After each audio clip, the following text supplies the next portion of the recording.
Fala, queridos jovens, sejam bem-vindos a mais um Quem Estudou a Lição. E aqui nós estamos na nossa terceira semana desse guia tão especial da lição da Escola Sabatina Jovem, que hoje nós estamos estudando o tema Orgulho e Humildade. E como sempre, estou com a minha equipe forte e preparada para juntos comentarmos essa lição maravilhosa. E sejam bem-vindos mais uma vez, Daniel, Everton, Danilo. É sempre um prazer dividir esse espaço aqui com vocês. E como sempre, para iniciarmos o nosso estudo, nós pedimos a orientação do Senhor. Eu quero pedir para que o Danilo possa dirigir assim essa oração. Assim oramos. Obrigado por tudo, Senhor, Deus Todo-Poderoso. Obrigado porque o Senhor nos dá mais a oportunidade de estudar a Tua Palavra, de aprender mais de Ti. Nos ajuda a entendermos a Tua Palavra, nos abençoa cada sala de escola sabatina e cada pessoa que está assistindo o vídeo. É isso que te pedimos, já te agradecemos em nome do Teu Filho, amados hoje. Amém. Amém. Muito bem. Vamos para a nossa lição. E aí eu queria já iniciar dizendo o seguinte: em um mundo altamente materialista, quando a gente se depara com essa charge da semana, a gente consegue, né, fazer um insight muito rápido que isso, nos dias que nós vivemos hoje, é o que a gente realmente mais observa, né? Aí nas duas imagens a gente vê um rapaz aqui fortão e ele diz: estou aqui para celebrar minhas vitórias. Sou um homem de caráter. E ele posta essa foto nas redes sociais e rapidamente essa foto consegue ali vários likes, né? Várias curtidas. Do outro lado está o jovem debruçado em sua cama e diz assim, fazendo uma oração: Senhor, podes me perdoar? Preciso da tua ajuda. E isso parece que não encaixa muito bem nos dias de hoje. Isso não gera, né, muitas curtidas. E aqui essa imagem, o próprio tema da lição já vai deixar isso muito claro, que o mais importante, a gente vai ver o decorrer, mas o mais importante para a gente deve ser a humildade, por mais que nos dias de hoje isso não apareça ser algo, não aparente ser algo bastante positivo, né? As pessoas valorizam mais o orgulho, aqueles que se autodeclaram, que sabem fazer as coisas, mas que na verdade não é bem dessa maneira. Comentar alguma coisa, Daniel? Exatamente, eu achei muito interessante assim, a ilustração dessa semana, porque ele enfatiza que quando o homem pega e coloca ali, olha, posta, e aí aparece vários likes, né, curtidas ali, dizendo, olha, muito macho pra você. E enquanto o outro aparece só um, só que não tá no celular nem nada, mas tá no alto. E esse curtida vale muito mais do que a quantidade de 100 milhões de likes dele, porque vem do Pai do Céu. Muito bem. E aí a gente, ao decorrer da nossa lição, a gente vai trabalhar bastante esse tema, né, nesta semana. E aí eu queria chamar aqui já para a nossa conversa o Danilo. Danilo, domingo tem como título Sentindo-se Orgulhoso. Exato. O orgulho aqui, né, vai ser o tema, né? Foi o tema dessa semana. E aí a gente justamente vai estudar como o orgulho ele afeta o nosso relacionamento com Deus e também com o próximo, né? Então, a ênfase aqui na parte do domingo é justamente sobre a origem do orgulho, né? Que seria justamente ali com Satanás, né? Lúcifer, lá em Isaías 14, no versículo 12 ao 14, é mostrado ali que ele queria realmente ser igual a Deus, e foi justamente essa vontade de se colocar no lugar de Deus que justamente criou, né, o pecado e levou à queda de Lúcifer, os anjos e realmente do universo. Então, o detalhe aqui que eu gostaria de enfatizar, né, é justamente que o pecado de Lúcifer justamente foi querer ser igual a Deus.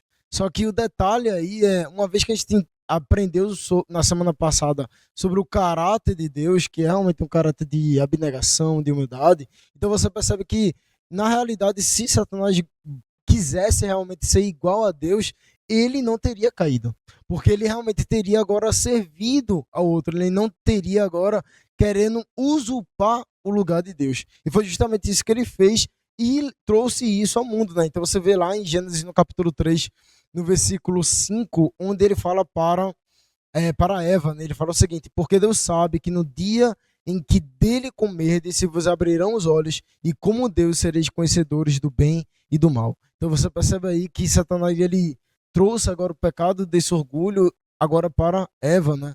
Onde ali mostrando como se Deus ele não quisesse o bem realmente de Adão e Eva, e estivesse privando eles de algo bom. Então eles pensam assim, rapaz, se Deus ele está me privando de algo bom, então eu preciso disso daí. E aí não se coloca uma posição de humildade, não se coloca realmente à disposição de Deus. E aí realmente fez-se o pecado e que a gente não sofre até hoje. Né? Então isso daí foi a parte do domingo e é isso. Muito Então, bem.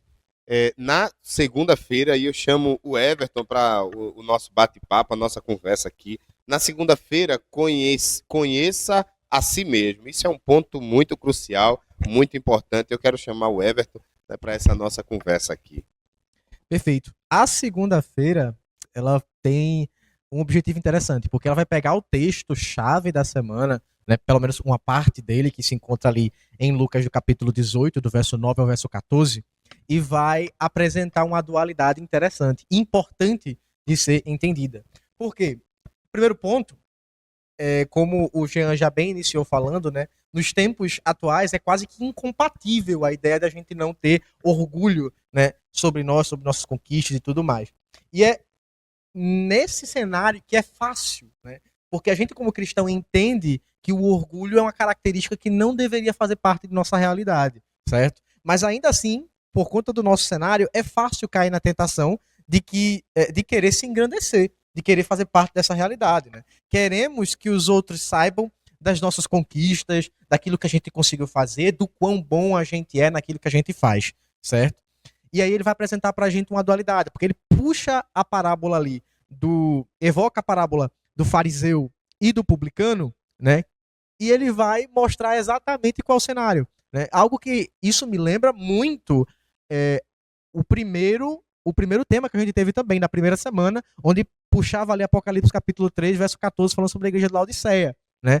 Onde é apresentado um povo rico e abastado, que se diz rico, abastado e que não precisa de nada. A mesma realidade se diz aqui no fariseu arrogante, porque ele chega e diz, ó Senhor Deus, graças te dou porque eu não sou que nem os demais, graças te dou porque eu devolvo o dízimo, eu faço isso, eu faço aquilo, eu estou no melhor dos status, eu estou vivendo bem, estou fazendo tudo corretamente, né? Enquanto a gente vê a contraponto disso, o outro na história aqui, que seria o publicano, desprezado, humilhado, né, que era inclusive considerado um traidor da sua própria nação, mas que teve um coração quebrantado e chega diante de Deus, não ousa nem levantar sua cabeça e diz, Senhor, tem compaixão, tem misericórdia de mim, porque eu sou pecador, né?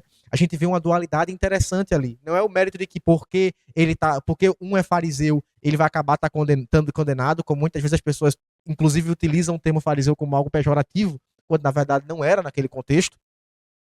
A ideia é, qual de nós aqui no caso, reconhece que estamos perdidos sem Cristo e que as nossas obras elas não passam de trapos de imundícia, de fato, porque a gente não consegue alcançar a salvação a partir disso, certo? Então, quanto mais nos aproximamos de Cristo, mais claramente enxergamos nossa pecaminosidade e indignidade. Então é daí que vem aquela história, sou miserável, pobre, cego e nu. Eu sou infeliz. Por quê? Porque quando eu conheço Cristo, quando eu vejo o seu caráter, quando eu vejo os seus detalhes, como ele bem mencionou aqui, eu não consigo ser arrogante, eu não consigo ser orgulhoso. Pelo contrário, eu me rendo, porque eu percebo as minhas falhas e imperfeições.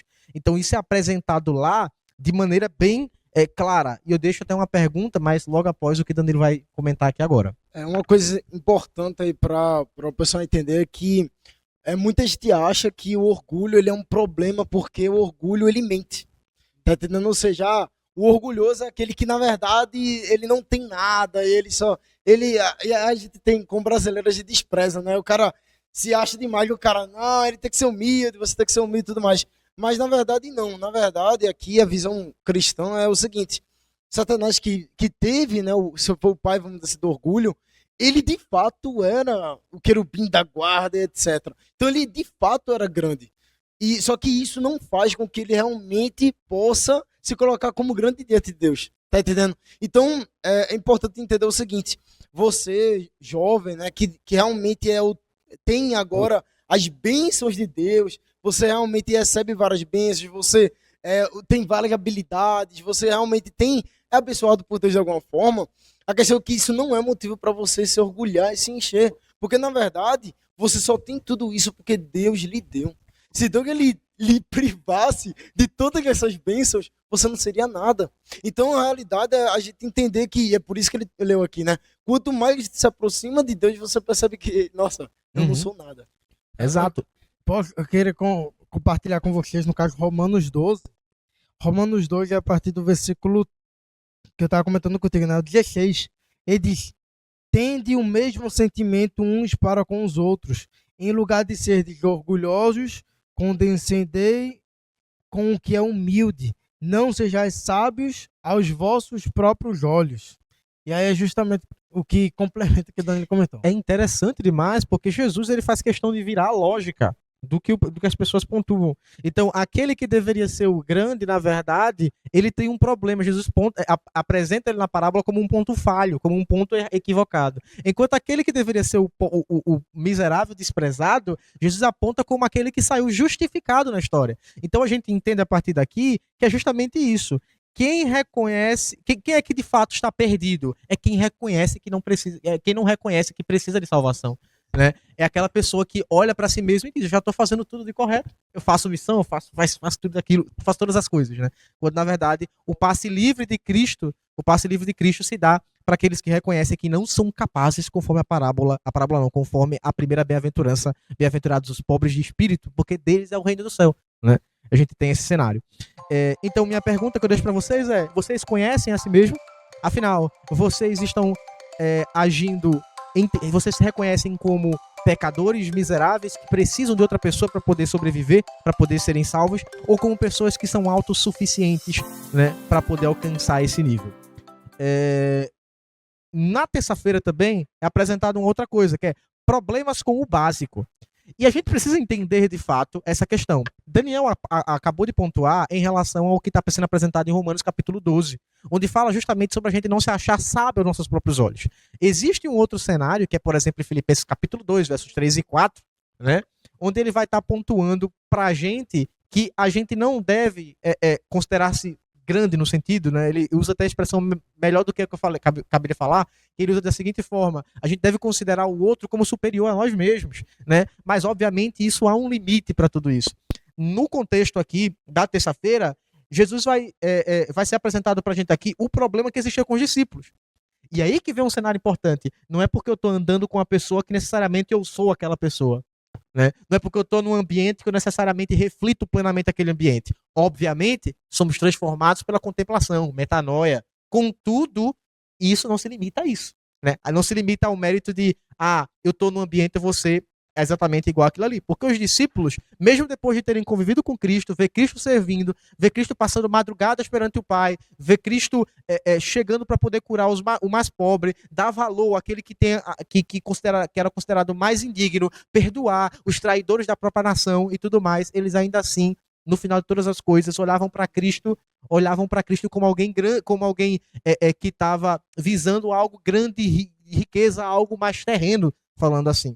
Então eles olhavam para si e diziam: mas eu estou com o Messias aqui, se eu estou com o Messias, então nada mais justo do que eu pensar aqui de estar como um dos grandes, né, no meio daquele cenário. Quando o que Cristo vai pedir para fazer é justamente o que é apresentado em Filipenses, até para evitar contendas. Entendam que vocês são servos, entendam que vocês estão aqui para poder servir. Se Cristo, sendo o maior, foi o que serviu a todos, imagina eu, que não sou nem perto de ser o maior, que sou minúsculo, né? É o que é apresentado, inclusive, pelo próprio Paulo ali.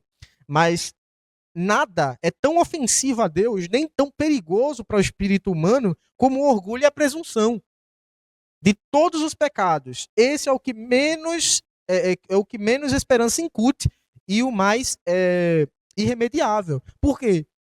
Problema grande, porque a gente não reconhece que a gente é orgulhoso. A gente não olha. Exato. A gente tá cego, né? Conforme diz. Aí eu sempre volto. Eu acho que é interessante sempre voltar para Laodiceia, porque ele reflete bem a gente, né? Porque nem sabes tu que és isso, és miserável, pobre, cego, nu, infeliz. Essa é a nossa realidade. Muitas vezes a gente, pelo orgulho, por nos considerarmos justos demais, cara, eu fui para 25 países, preguei o evangelho lá, mais de 4.000 pessoas se batizaram. Né? A pessoa pensa, tá do lado de Cristo, tá fazendo a missão, como os discípulos fizeram milagres, né? mas no final das contas eles ainda não aprenderam o básico, tem problema com o básico, que é... Aí eu gosto de citar Colossenses, né? Ele vai mencionar que Cristo, mesmo sendo igual a Deus, não usou como usurpação o ser igual a Deus. Então ele a si mesmo se limitou e colocou como pequeno. Se Cristo, o nosso Senhor, Deus, Salvador, fez tudo isso, o que é que eu e você vamos fazer? Essência de humildade, Cristo. Queridos, e aí a gente chega na quarta-feira, que vem a palavra semântica, né? Humildade. E o que mais chama a minha atenção nessa parte aqui da quarta-feira é a primeira frase, né? Que é uma frase de efeito e muito enfática, que ela resume todo esse contexto. Diz assim, ó: o mundo aplaude o orgulho. E isso é uma realidade. E para a juventude hoje, né, isso acaba sendo bastante sedutor. E lidar com isso, a juventude lidar com essa ausência e não querer, não dar ouvidos ao aplauso que o mundo oferece, né, é andar na contramão do mundo. E a gente entende a dificuldade que realmente é colocar isso na prática, né? O fato de estarmos aqui tratando essa lição, isso não quer dizer que isso não seja um problema em um momento ou outro para nós. Somos seres humanos, pecadores, então a gente vai lidar com isso, né? Mas só que aí vem a palavra, humildade. E essa palavra ela precisa ser bastante pensada, a gente precisa refletir muito acerca dela, ter Jesus como nosso principal exemplo, né? Everton fez uma explanação muito clara, muito direta desse tema, e eu e você precisamos realmente ficar bastante atentos a isso e entender que a humildade é algo que precisa fazer parte de nós, porque se nós deixarmos o orgulho sempre falar mais alto, a gente vai estar negando e estaremos tapando os nossos ouvidos para aquilo que Deus quer para a gente, né, para o ideal que Deus tem para a gente. Então, por isso que é tão importante a gente avaliar todas essas questões. E por mais que seja sedutor, mas escolher sempre deixar o orgulho de lado, porque se nós nos agarrarmos muito a essa ideia que o mundo tem nos apresentado hoje, nós iremos à ruína. E esse não é o ideal de Deus, não é o pensamento de Deus, né, para mim nem para você. E aí, para que se caminhando já para o final, né, eu queria chamar o Daniel para essa conversa aqui. Daniel, lá na quinta-feira, olhe para Cristo. E aí é uma ponta do que eu acabei de falar aqui, né? Então, o que é que essa parte aqui da quinta-feira vem nos oferecer? Eu acho que a parte da quinta-feira foi muito bem explanado pelos nossos queridos irmãos aqui. Eles já comentaram, deram já a boa resposta, porque em contraste com os discípulos, com os fariseus, todo mundo que se acha demais, Cristo ele vem e mostra o diferente. E aí eu gostaria de, ao invés de seguir exatamente com a lição, compartilhar o texto que rondou todas essas discussões. No caso, em Filipenses 2, né, a partir do versículo 2 em diante, ele comenta o seguinte: completar a minha alegria de modo que penseis a mesma coisa, tenhais o mesmo amor, sejais unidos de alma, tendo o mesmo espírito. Mas que sentimento é esse, né? Nada façais por partidarismo ou vanglória, mas por humildade, considerando cada um superior a si mesmo, como o Everton comentou. Não tenha cada um em vista o que é propriamente seu, senão também cada qual o que é dos outros. Então você vê aí a ideia de considerar sempre os outros na equação da tua vida. Isso aí é algo que vai completamente também contra a contramão do mundo. E para finalizar, ele dá o exemplo de Cristo, que é justamente a parte da quinta-feira. Tendo em vós o mesmo sentimento que houve também em Cristo Jesus, pois ele, subsistindo em forma de Deus, é o que Everton tinha citado, não julgou como usurpação ser igual a Deus. Antes de si mesmo esvaziou, assumindo a forma de servo, tornando-se em semelhança de homens e reconhecendo em figura humana. Cristo, ele, de toda a glória que tinha, ele se rebaixou a essa terra e em forma de homem se tornou servo. Isso daí é o exemplo máximo que a gente pode alcançar. E referente, né? Diante desse exemplo, não há ego humano que segure. E há uma coisa interessante que é o cenário de vergonha que isso pode causar para muitas pessoas, porque olhar e você pensar, não, vou me tornar servo. Né? Não, imagina o cenário, olha os discípulos. Olha para os discípulos, tá? a gente chega no período, no momento da Santa Ceia, e antes de ocorrer a Santa Ceia, a primeira coisa que vai acontecer é Jesus Cristo indo pro lava-pés. Os discípulos olham com aquilo ali como um ato de completa humilhação. De completa humilhação. Algo que possivelmente eles jamais conseguiriam fazer com outra pessoa. Eles jamais conseguiriam fazer com outra pessoa. Então Cristo chega diante deles e diz: vou fazer isso. Eu faço isso. Chocante. Interessante, né? Então, a gente tem que finalizar logo, mas a ideia é essa. A gente tem que começar a contemplar Cristo. E diante de Cristo, é como a lição ela coloca aqui, a gente vai ver, aqui, ó, o ego desaparece quando olhamos para Cristo, que a gente contempla ele de forma suficiente, em tempo suficiente, e a lição ela convida você a tirar um tempo de qualidade com Cristo, então você vai ver que você será humilhado. A pergunta que eu deixo para você é o seguinte: que exemplo Jesus deu de que como podemos demonstrar humildade? Então pare um tempo com Cristo e descreva na sua escola sabatina aí. De fato. Infelizmente o mundo ele ensina exatamente tudo contrário aí em relação ao que o cristianismo nos ensina, né? E aí na parte da sexta-feira aqui, lições de humildade, e eu vou ler logo o comecinho que fala o seguinte: lá em Parábolas de Jesus, página 89, é comentado: quanto mais nos achegamos a Jesus e mais claramente discernimos a pureza de seu caráter, tanto mais claramente discernimos a extrema malignidade do pecado e tanto menos teremos a tendência de nos exaltar. Aqueles a quem o céu considera santos são os últimos a alardear a própria bondade. Isso é algo difícil, e aí o chamado para cada um é o seguinte: lá em Salmos 51:10, Davi ele comenta: cria em mim, ó Deus, um coração puro e renova dentro de mim um espírito inabalável. Esse é o chamado para cada um de nós, né? De fato, ali é uma coisa difícil, mas só consegue agora não buscando dentro de si, mas buscando em Cristo, seja, chegando cada vez mais a Ele, que a gente vai conseguir de fato tirar as escamas dos nossos olhos e realmente enxergar onde é que a gente pode melhorar. Muito bem, agradeço a cada um de vocês. Mais uma vez, chegamos ao final de mais uma lição, de mais um conteúdo. Espero que tenha sido útil para você. Espero também que você compartilhe aí, né?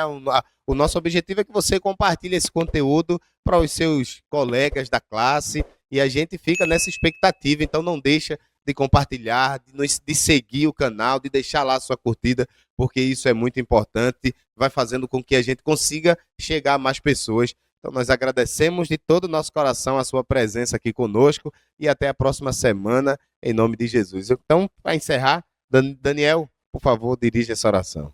Oremos. Senhor Deus, muito obrigado, Senhor, pela lição que o Senhor nos apresentou aqui hoje. Senhor, sozinhos nada podemos fazer. Sozinhos vamos sentir-nos orgulhosos, sozinhos vamos sentir-nos superiores às outras pessoas. Portanto, Senhor, assim como Davi mostrou lá naquele salmo, faz de nós, Senhor, servos de todos.